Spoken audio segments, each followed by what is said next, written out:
അജ്വ ഭാഗം 12.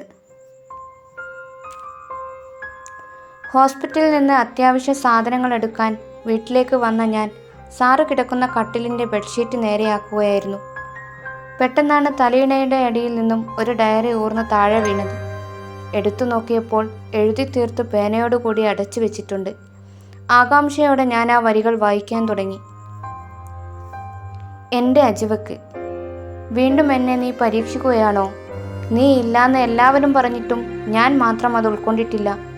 എൻ്റെ കൺമുന്നിൽ കാണുന്നവരെയെല്ലാം നീയാണെന്ന് തോന്നുന്നതാണോ? ഇനിയെങ്കിലും ഈ ഒളിച്ചുകളി ഒന്ന് നിർത്തിക്കൂടെ? മറ നീക്കി നീ വരും ദിനത്തിനായല്ലേ ഞാൻ ഈ പാതി മരിച്ച ശരീരവുമായി കാത്തിരിക്കുന്നത്. മറ തീർത്ത് നീ നടത്തുന്ന ഈ നാടകമൊന്നും മതിയാക്കിക്കൂടെ? അല്ലെങ്കിൽ ഞാനും വിശ്വസിക്കണോ നീ ഇന്ന് ഈ ലോകത്തില്ലെന്ന്? പിന്നെ ഞാൻ മാത്രം എന്തിനാ ഈ ജീവൻ മാത്രം ബാക്കി വെച്ച് ജീവിക്കുന്നത്? ഇല്ല, ഞാനും നിന്നരികിലെത്തും. എവിടെയാണെങ്കിലും നിന്റെ കൂടെ ആയാൽ മാത്രം മതി എനിക്ക്. കാത്തിരിക്കൂ അജ്വ, ഞാൻ നിന്നിലേക്കെത്തും. സമയം വിദൂരമല്ല. വായിച്ചു കഴിഞ്ഞപ്പോൾ എൻ്റെ കയ്യിൽ നിന്നും ഡയറി ബെഡിലേക്ക് വീണിരുന്നു. ഒരു 10 മിനിറ്റ് അതേ നിൽപ്പ് നിന്ന് ഞാൻ സ്വയം ബോധത്തിലേക്ക് വന്നു. അപ്പോൾ അതാണ് ഡോക്ടർ പറഞ്ഞത്. ബോധമില്ലാത്ത സാറിനെയും കൊണ്ട് ഹോസ്പിറ്റലിലെത്തിയപ്പോൾ പറഞ്ഞതാണ് BP കുറഞ്ഞതെന്ന്. കാരണം നല്ല ടെൻഷൻ അനുഭവിച്ചിട്ടുണ്ട്. അതാണ് BP കുറയാൻ കാരണം.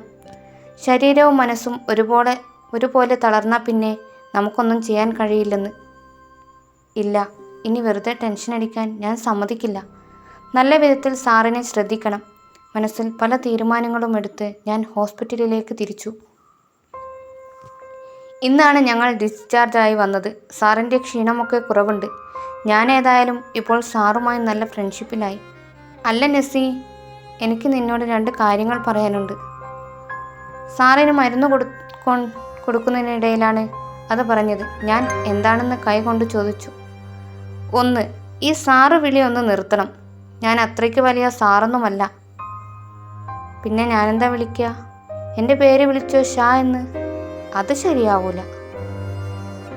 എന്താ ശരിയാവാത്തെ? എൻ്റെ പേര് അത്രക്ക് മോശ? അതല്ല, അങ്ങനെ വിളിക്കാൻ എന്തോ കഴിയുന്നില്ല. ഓക്കെ, എന്ത് വിളിക്കണമെന്ന് നിനക്ക് തീരുമാനിക്കാം. ഇക്കാന്നോ ഷാ എന്നോ സാറ് വിളി ഒഴിവാക്കണം, അത്രേ ഉള്ളൂ. ശ്രമിക്കാം.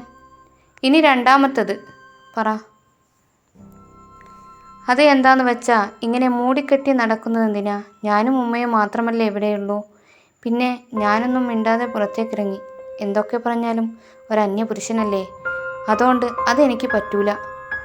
ഇനി സാറ് വിളി, അത് വേണമെങ്കിൽ മാറ്റാനാവോ എന്ന് നോക്കാം. പറഞ്ഞത് തെറ്റായിപ്പോയെന്നറിയില്ല. എങ്ങനെയും മോളെ മുഖമൊന്ന് കാണണം, എന്നിട്ട് പറയാനാണ് ആയിഷ പറഞ്ഞത്. എന്നിട്ട് വിശദമായി അന്വേഷിക്കാം. അതിനെന്താ ഒരു വഴി? കഥ തുടരും.